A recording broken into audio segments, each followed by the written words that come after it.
To realise the dream of Africa's largest wind farm in a very remote, inaccessible and extremely windy area required a very special wind turbine.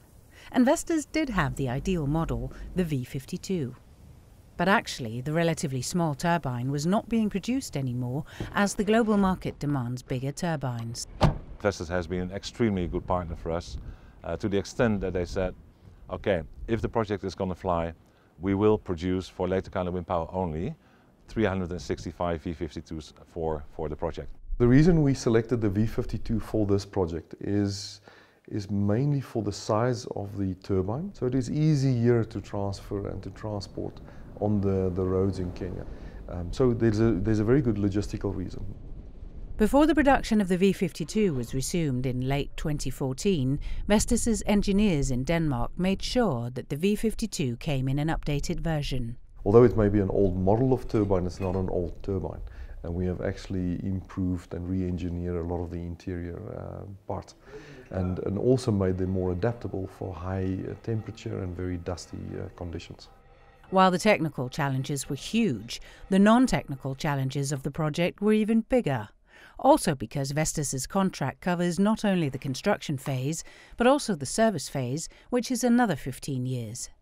Where we could have been a contractor that said, we are only going to put up our turbines, we get in, we get out, we took a view of saying, let's make a difference, let's be more involved. Vestas did that in numerous ways.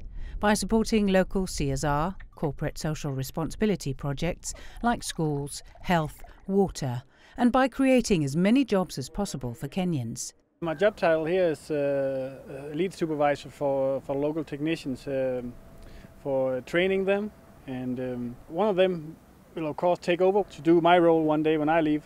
Martin Sander is actually the only Dane working for Vestas on the site. And the goal is that everything shall be run by Kenyans. Eventually, when we leave, the plan is that the Kenyan technicians and everything will be run here by the locals. Lake Turkana Wind Power has been a learning experience for Vestas, and it's also an important stepstone towards future projects. For Vestas, it's important also to demonstrate to future customers and governments in those markets that we are a reliable partner, we understand the complexities, not only technically but also non-technically, of what it takes, and that we are here to play. Vestas is well aware that African countries will demand that future wind farms in Africa have to generate more jobs for Africans. Vestas is looking very seriously at what we can do to increase the local content. Local content now meaning not only the assembly of turbines or partial manufacture of turbines, but of course also our local contractors. Future African wind farms, including a possible phase 2 of Lake Turkana Wind Farm, will however not make use of the modernised V52 turbine. Today, actually, in the delivery program of Vestas, there are turbines which can actually hold in this wind climate. So should we go for an expansion, then we surely will get back to the table with Vestas and find the appropriate technical solution.